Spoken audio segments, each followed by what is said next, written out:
Good morning, everyone. Good morning. Good morning. Thank you.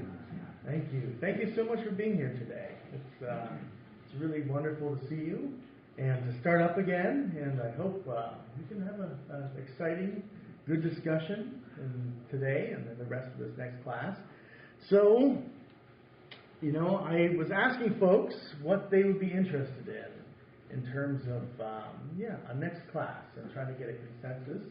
And a lot of folks talked about foundations, mere Christianity. Some wanted to say, we're asking, what does it mean? What does it mean that God is Father? What does it mean in terms of Jesus as salvation?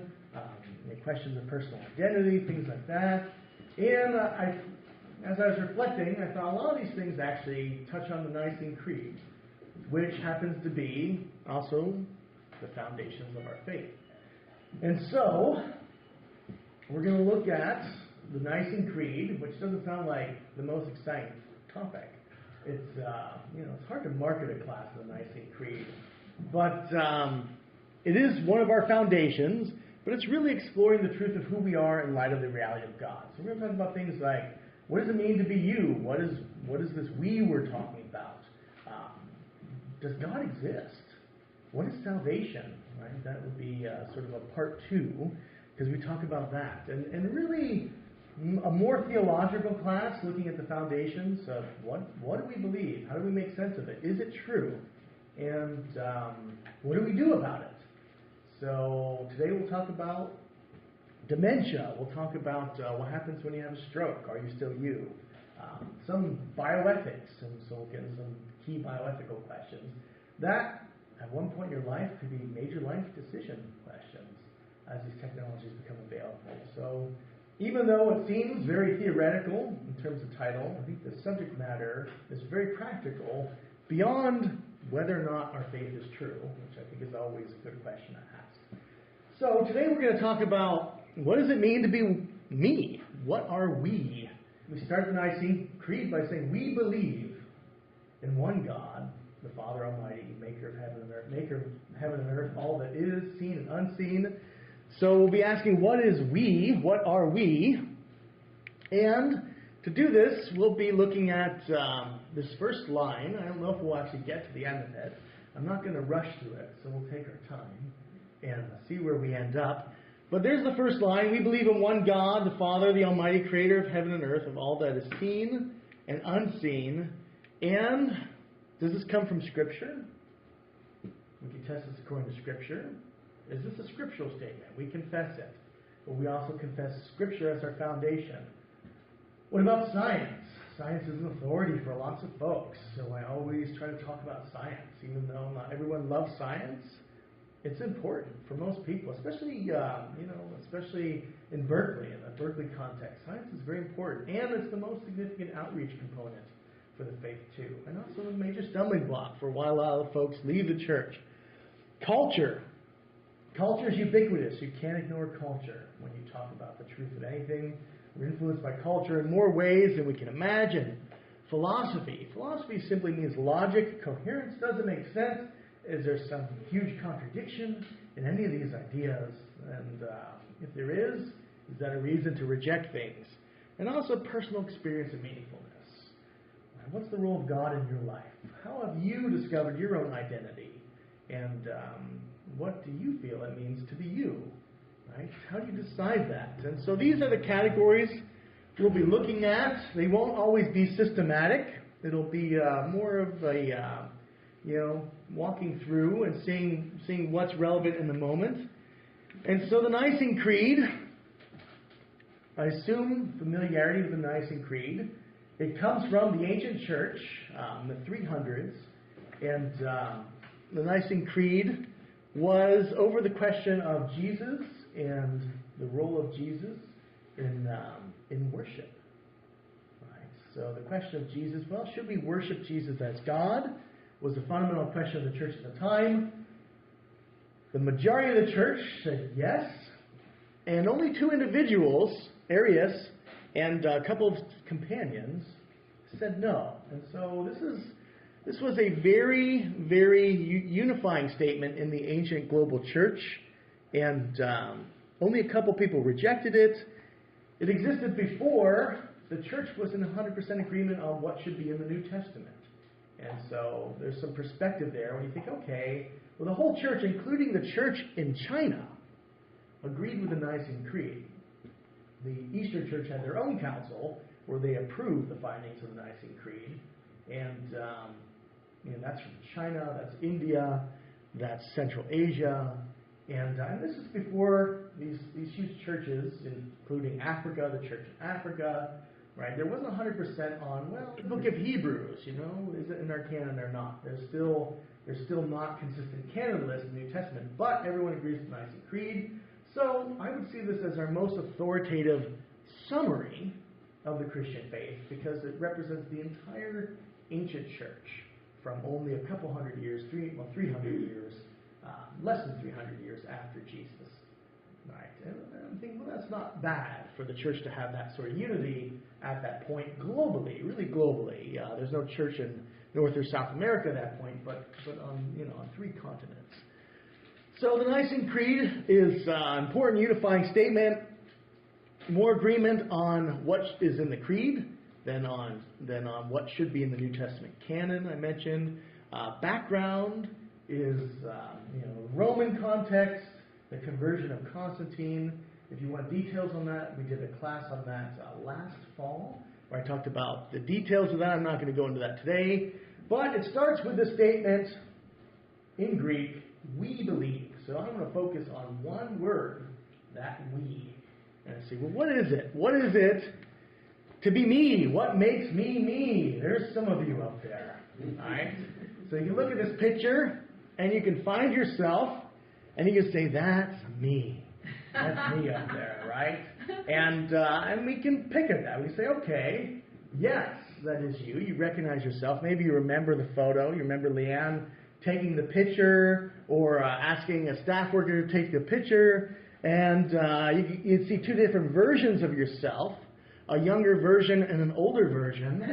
And you can start to think, well, what's the difference between those versions? Are they the same me? Are they different me's? What are we? Right? So if you find the me, well, what makes us a we? Right? The sense of community, the sense of common belief, the sense of common history. Right? What is it that makes us we? What makes us who we are? What makes you who you are? And were you the same person that you were 5 or 10 years ago? You might look at yourself and say, well, yeah, that's me, but is it really you? Right? You're different. You have different memories, new memories perhaps. Maybe you've forgotten some memories you knew then. Right? Maybe, you're physiologically different, but you look the same. We're all recognizable. If you look at children, well, children change a lot in 10 years. You can see younger versions of your kids there, and you might say, well, boy, they've grown up. They've gotten bigger, but yet you still recognize them as your kids. What makes us the same person? This is an interesting question, especially when those things are taken away. And we're going to explore this. We can think about what makes us the same person, what makes us different, how do we stand in light of God in this. We can start with this question. Look at the person next to you or near you. Take a good look at their face. And now imagine that you switch faces. Right? So you're switching faces with the person next to you. Are you the same person if you switch faces? How many would say yes? I'm the same person, just with a different face. How many would say no? Okay. So we can think, well, how important is our face? Right? What's the role of our face in community? When someone, if Larry had Jonathan's face, and I go up to Larry, I say, hey, Larry, but I think I'm relating to Jonathan, and vice versa. Does that change our relationship? Right? Because I might say, well, some faces are different than others. If Aaron and Anita switch faces, right, how would that change our relationship with them? Right? You might say, well, That might be strange for Aaron and Anita, you know, when they kiss goodnight, because I shouldn't be kissing that face. So you think about how our face nests us within community, and that's very simple. These are facial transplant surgeries here. These individuals up here, this is the same person as this is the same person as this. I'm not showing you the in-between because one of them involves a severe accident and completely disfigured, unrecognizable face. And the other involves a really bad tumor, right? And so, but someone passed away, they were an organ donor, and your face is an organ. So their faces were donated. They were close enough to the recipient's older faces that they thought it wouldn't disrupt their lifestyle. So they don't, they don't mix up genders. They don't mix up ethnicities. In terms of face transplants, they try not to do that. But these folks receive new faces. You could say, okay, well, this is that the same individual? Yes and no, perhaps. So we can think of, what is it to be you? We can think of DNA. Well, we each have DNA. If you had a different DNA, would you still be you? If you had a different personality, would you still be you? Right? These are all parts of who we are. We can think about our memory, very important to who we are. What happens if we lose some of it? What happens if you have complete amnesia? Are you still the same person? And think about what's the role of community, what's the role of these other things when we ask these questions. Your own personal history, which relates to your memory, community, as you are a being nested within the context of other beings who might remember things about you that you no longer remember if you have amnesia, and maybe bring you back to yourself, right? And that's what, if someone gets amnesia, I had an uncle who, he has a lake house. One day he was out in a boat. Something happened. He just had complete amnesia. He didn't know who he was. And he drove up to a random house on this lake, and it's a huge lake, right? It's more than 80 miles long. And someone happened to know him because he's a good extroverted guy. And he said, "Carl, what's up?" He said, "Carl." And he didn't know that it was his name. And they realized right away something was wrong, so he got back to his family. But you can see the role of community in helping him to get back to himself, right? So community is important. We can think about personality. Does anyone know who this is? You want to tell us? Phineas Gage is his name. And Phineas Gage was a railroad foreman in the 1800s who was blowing up some stuff to lay some track. And he put in He put in some gunpowder, put in this tamping iron to push it down. Tamping iron steel hits some flint. You know what happens when steel hits flint. And you have gunpowder, boom. Rod goes through his head. You can see the trajectory in his actual skull below. Knocks out a good portion of the front of his brain. What happens to him? Well, his rational faculties, memory, were completely intact. People were amazed he was conscious through the whole thing. When they bandaged him up, he didn't seem to be at all phased. Well, there you go. Proves you don't need a brain. And, right, end of story. But not quite. Though his rational faculties and memory were intact, psychologist Malcolm Jeeves tells us that he was a totally different person. His personality completely changed.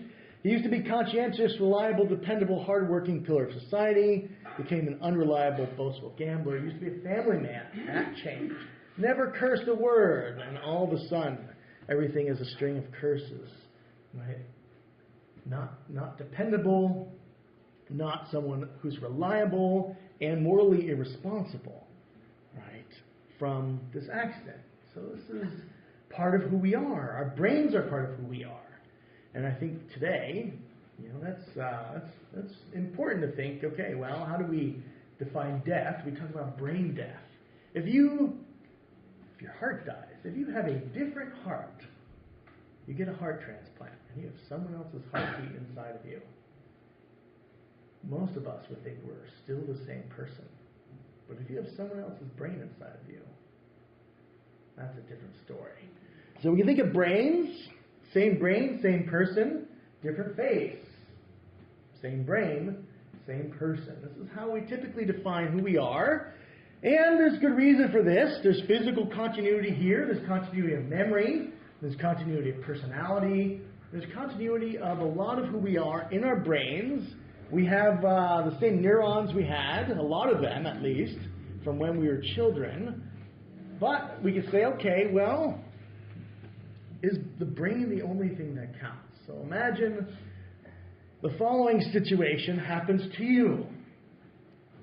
You wake up in a strange room, and you look around, and you see pictures of strange people on the wall. Not strange because they're disfigured or aliens or anything like that, but you just don't know who they are. And you feel groggy. You start to stretch, and you get up, and you're looking at these pictures, and you're in some house of some family, and you don't know who this is. You look in the mirror, and what is staring back at you is a person of the opposite gender and not your ethnicity.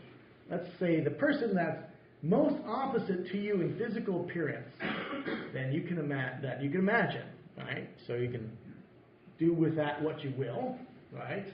And this is who you're looking at. Then all of a sudden, if you're a man, another man comes in the room. If you're a woman, another woman comes in the room and says to you, honey, I'm so glad you woke up. Me and the kids were waiting for you to wake up. Oh, it's so wonderful to have you back. And you realize this person thinks they have some sort of relationship with you, but you've never met them in your life. They're talking about your kids together, but they're the same gender. So you're wondering what is going on, and then a doctor comes in the room, of course wearing a white coat, as doctors always do, and tells you, oh, welcome back, Bruce. Surgery was a success. Welcome back, Aaron. Surgery was a success. Right? And they tell you that something was wrong with your body. It couldn't be saved, whatever that was. Your body was a wreck, but your brain was perfectly healthy.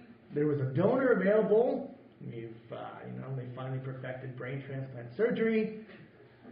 So they're able to save you with a brain transplant. So here's your new body. It's not perfect. We couldn't match gender. We couldn't match race.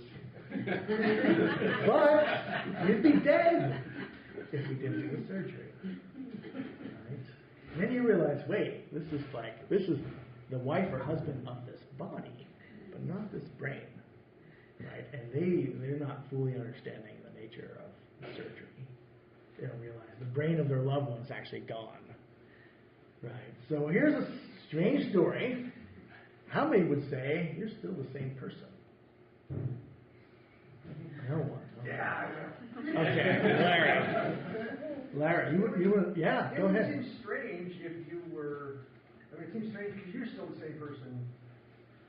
Okay, yeah. But it's more than a face, right? It's more than a face. So you say, okay, well, these relationships are different. This community is different. I still have my memory. I still have my personality. But my interactions with people as someone, from a different race, from a different gender, are going to be completely different. What's my relationship to this family? What's your relationship when you go home to the ones that you love? Right? What's your marriage going to look like after that point in a different body? Right? And so these are complex questions. We can think about maybe bodies matter. Maybe our bodies matter. Right? The Christian faith says our bodies do matter. We have physical resurrection of the body. And so there's that's the end of the Nicene Creed. I believe in the resurrection of the body. Right? And so maybe there's something there.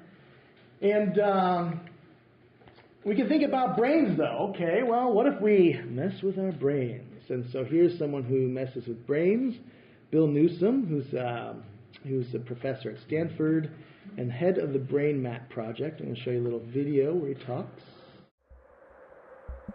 A brain transplant, if it were possible, is the only transplant surgery where you'd rather be the donor than the recipient. You have to think about that one for a minute. So if I get a new heart, I'm still me. If I get a new lungs, or if I get a new prosthetic leg, I'm still me. But if I get a new brain inside this head, and this brain goes off someplace else, what is me?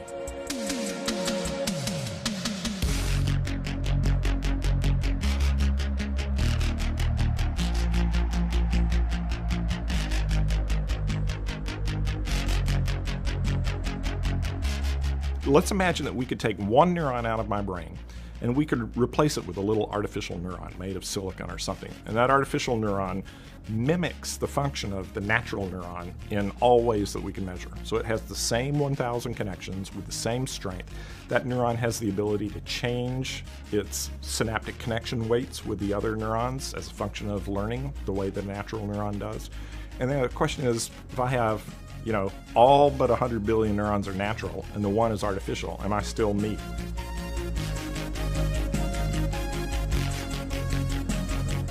And I think the answer obviously is yes. And then you just keep doing that experiment. You keep replacing them one at a time. And 100 billion neuron replacements later, you have a completely in silico brain. And would that brain be conscious? Would that brain be human? Would that brain be Bill in a real deep, meaningful sense of the word? I think the answer is yes. I don't think there's anything magical about carbon, nitrogen, hydrogen, and oxygen as building blocks. What's magical is the way those elements are hooked together, the way that they're organized, and the information processing capabilities that get endowed by virtue of that high-level organization.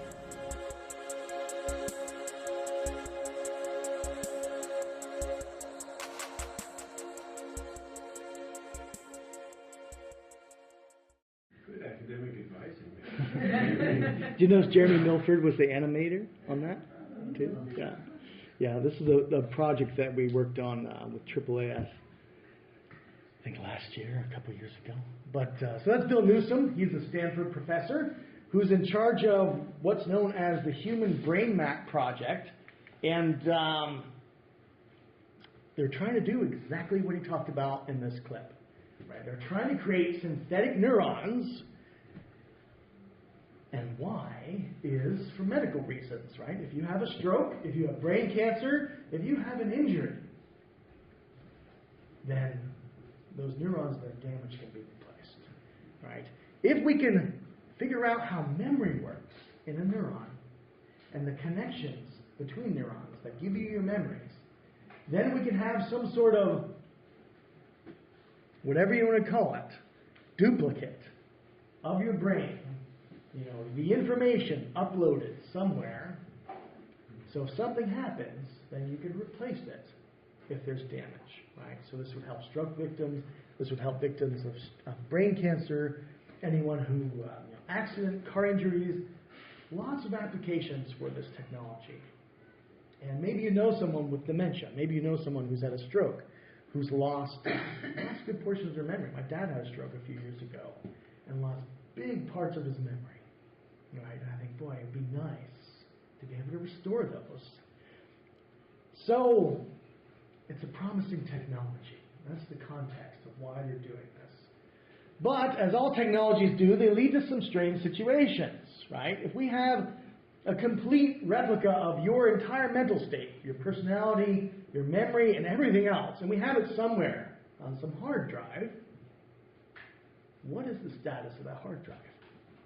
Or if we start to run that program that is you in silico, right? What happens if you have someone, right? If someone has their entire brain state uploaded, and you could run that, say with their voice and everything else, and simulate the person, what's the status of that person?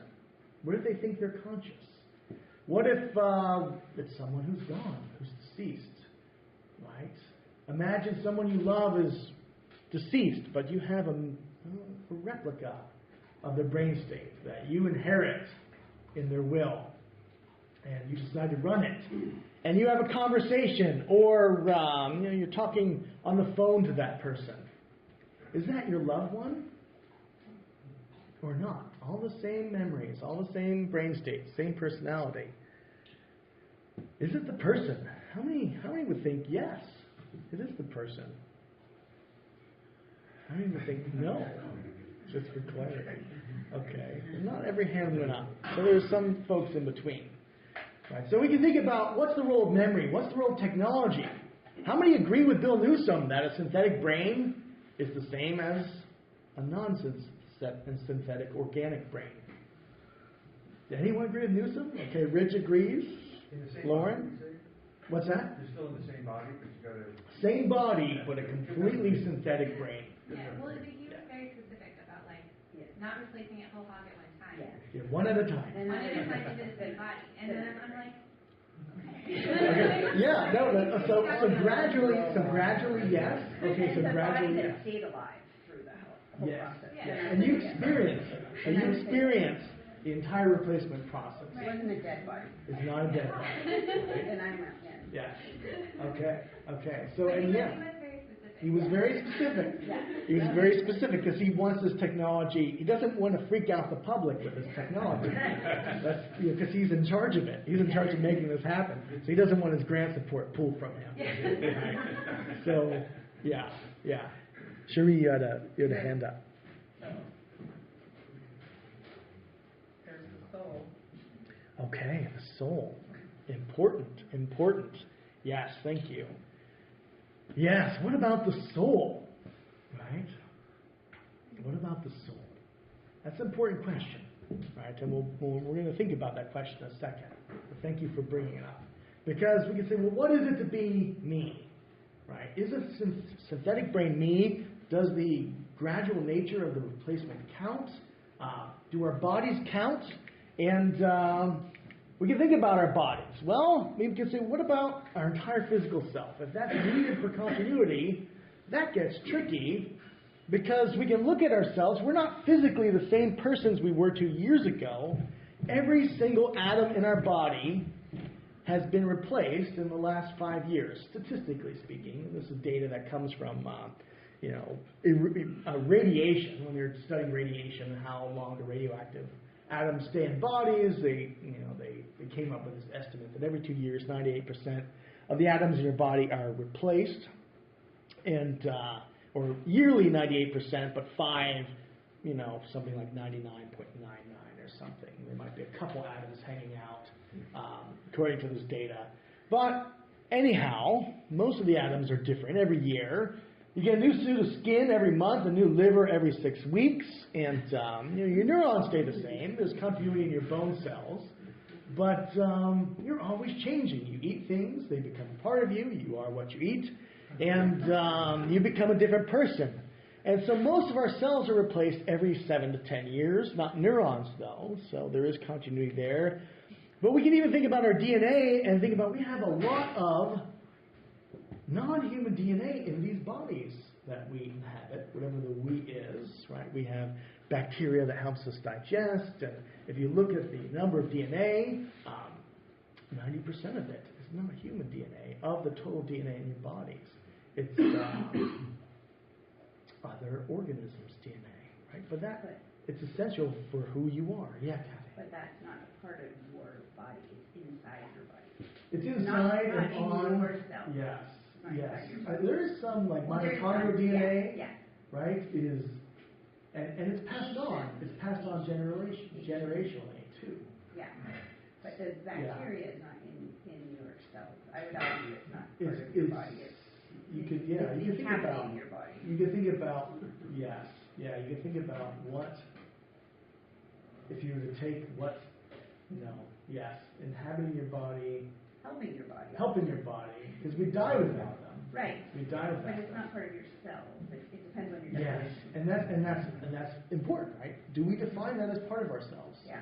Yeah, and that's part of the question. If you can't live without it, is it part of you? Right? We would say our mitochondria are part of us because they're inside of our cells. Right, But but what about free living We're organisms? born with the mitochondria. Yeah. That's a ancient thing. Yeah, good.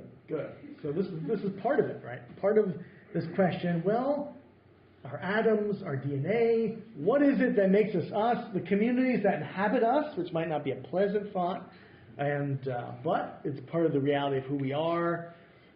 Which takes us to other ways of thinking about us. concepts like the soul. And some people are trying to think about, well, what is the soul as us? And this physicist, who's also a theologian, John Polkinghorne, thinks of the soul as the total information of that which is us. And he says it's not static, it's dynamic, it's an information-bearing pattern in which our matter is organized. This pattern is not static, it's modified as we acquire new experiences, insights, memories in accordance with the dynamic of our living history. It is this information-bearing pattern that is the soul. And so this idea of the soul, as some scientists think about it, is, well, it's the total sum of who we are that emerges from our entire context of life, from community, from relationships, and yet it's something at our core. And so we think about, well, how do we think about the soul? Right? If you were to think about, well, what's your concept of soul? Does it change with the changes in your brain? Right? Is it truly you? Is it non-physical? Is it extra-dimensional? Is it more fully physical than what we inhabit? See, that was C.S. Lewis's idea of the soul, was it's actually more solid than these bodies are like ghosts compared to our souls.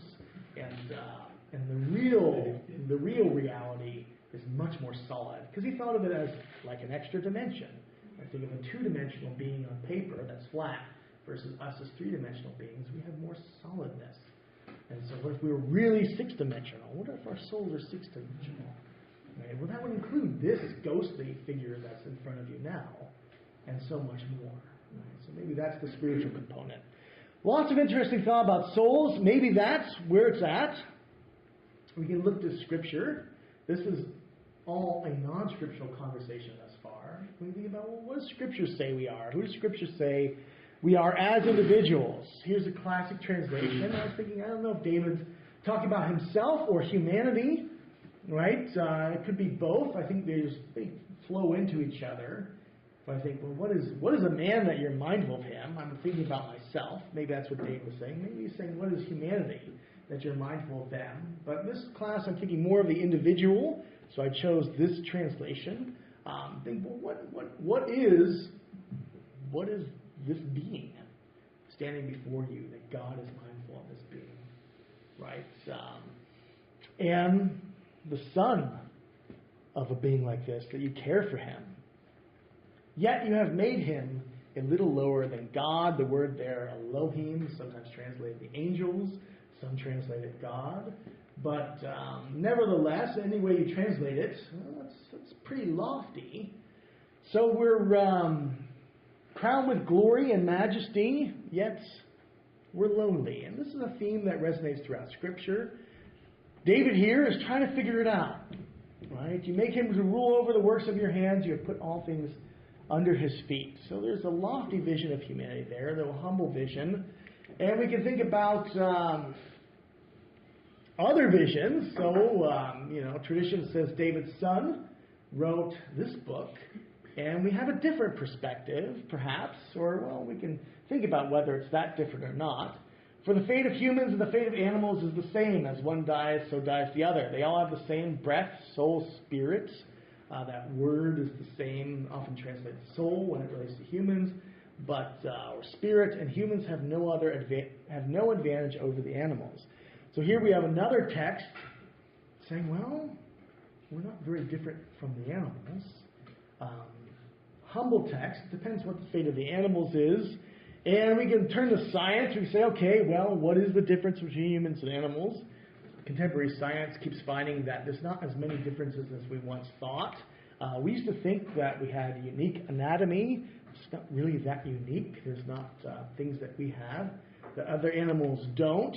A unique brain, well, not unique in the sense that there's some amazing parts of our brain that aren't contained by other animals. Whether it's the largest brain, we can't claim that.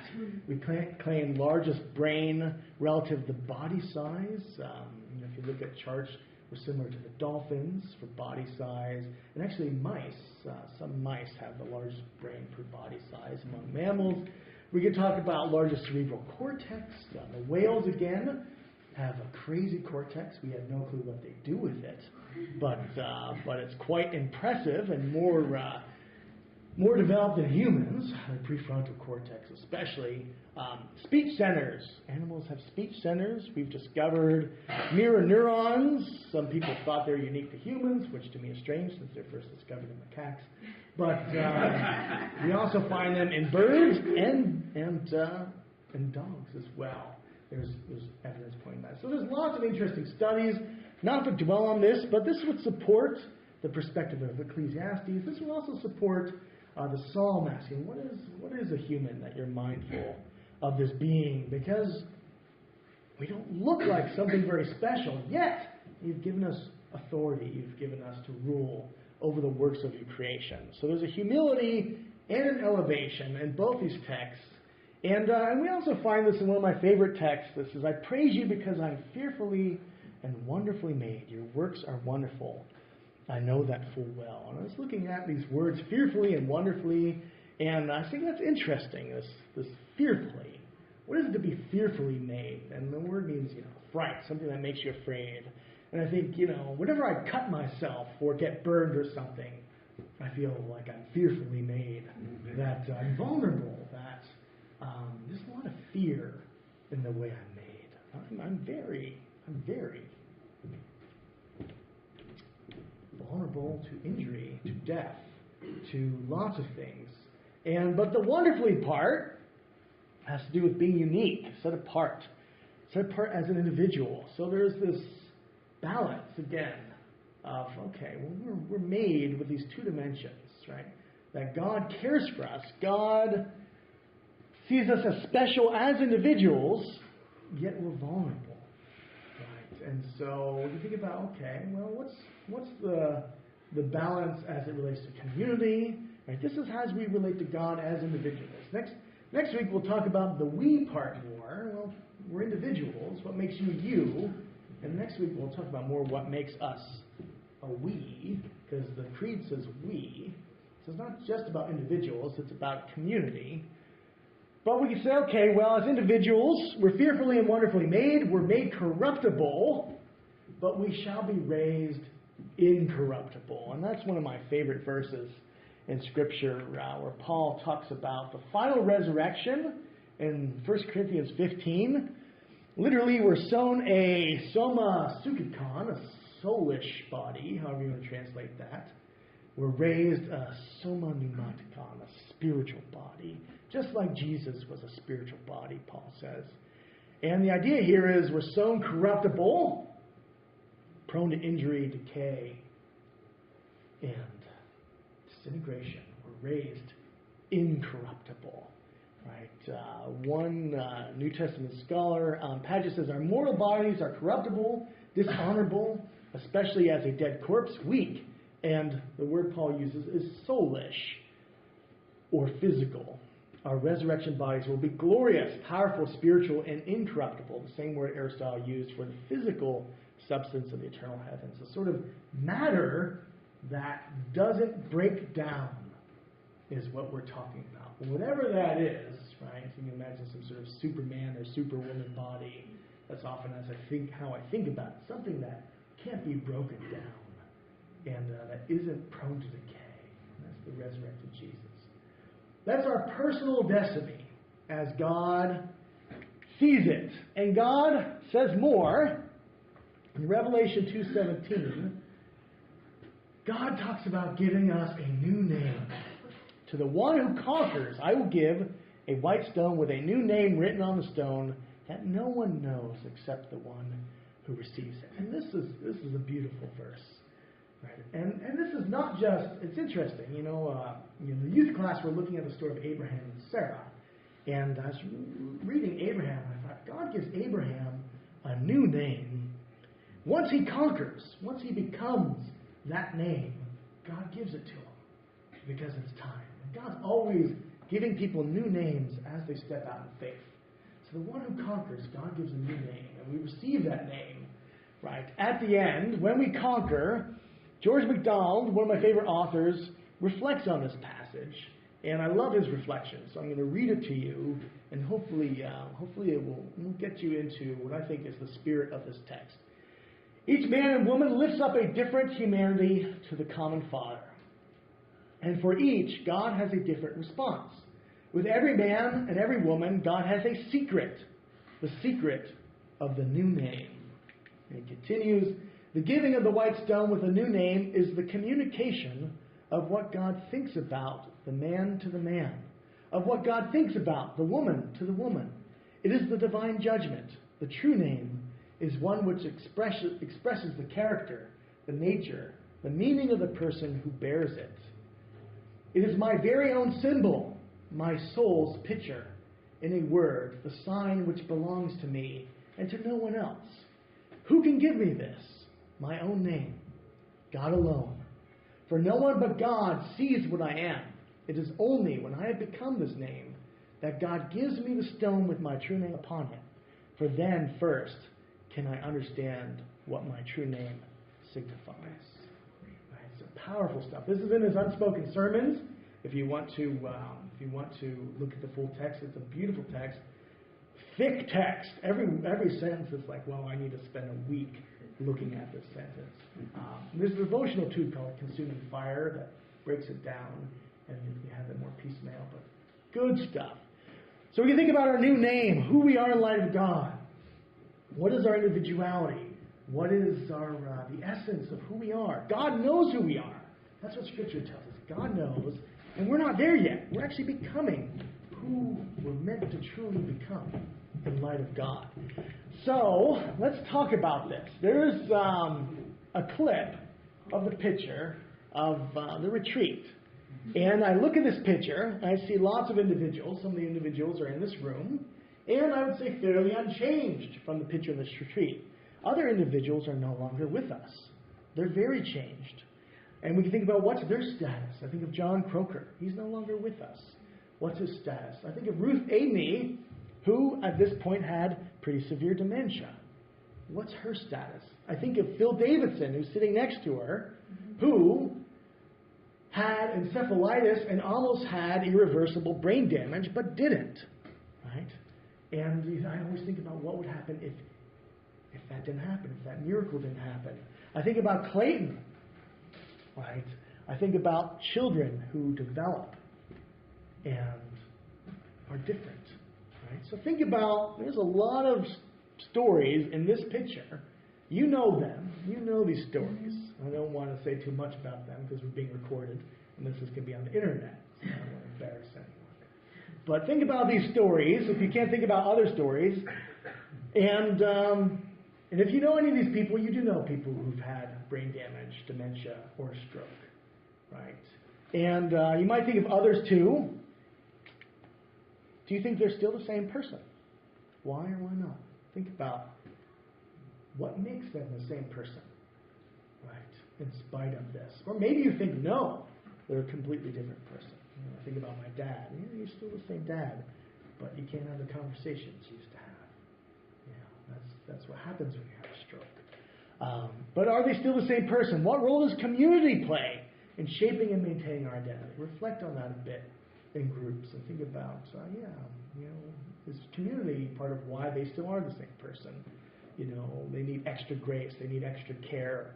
4, what do you think is the difference between I and we, or me and we?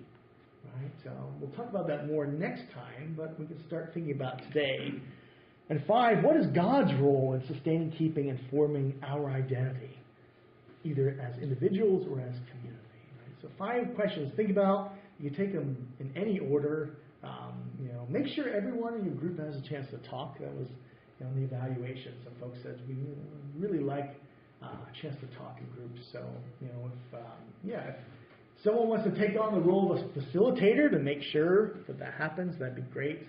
And that way everyone could get a chance to reflect before others sort of take over sometimes when we get excited, and that's good. That's a fun thing, but yeah, let's make sure everyone who wants to speak gets a chance.